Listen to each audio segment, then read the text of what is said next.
আজ আপনাদের মধ্যে নিয়ে আসলাম আমার জীবনের সাথে ঘটে যাওয়া পাদ নিয়ে একটা করুণ কাহিনী। পাদ বড়ই মারাত্মক। তুমি বোন যতই কিউট হও না কেন, পাদে কিন্তু গন্ধ থাকবেই। যতই দামি পারফিউম গায়ে ইউজ করো না কেন, পাদ আসলে সবার সামনে মারতে পারবেন না। তো একদিন টিকটক থেকে পরিচয় সুন্দরী নুসরাতের সাথে দেখা করতে যাই। চোখের চশমা, গায়ে দামি পারফিউম মেরে নায়ক ভাব নিয়ে গেলাম মেয়েটার সামনে। মেয়েটার সামনে যাওয়ার পর ওর রূপ দেখে তো আমি পুরাই পাগল। এত সুন্দর, ওর সুন্দরের কাছে সানি লিওন আপুও হার মানায়। যাই হোক, ফুল দিলাম, রোমান্টিক কথা বলতেছি। এমন সময় মেয়েটা দেখি মুখ দিয়ে কেমন করতেছে।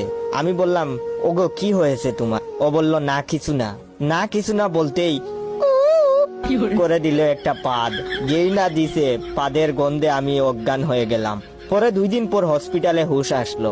হুশ আসার পরে দেখলাম একটা সুন্দরী নার্স দেখি আমার পাশে। আমাকে বলল, কেমন আছেন? আমি তো নার্সকে দেখেই নার্সের প্রেমে পড়ে গেলাম। নার্স আমাকে ইনজেকশন দেওয়ার জন্য আসতেছে। এমন সময় দেখি নার্সও আমার সেই ক্রাশ মেয়েটার মতো মুখ বানিয়ে ফেলেছে।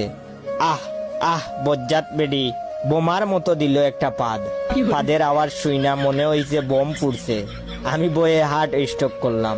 এখন বর্তমানে কুমাতে আছি। যাদের আমার ভিডিওটা দেখে হাসতে হাসতে পাদ চলে আসছে, তারা আপনার 10 জন বন্ধুকে শেয়ার করবেন। আর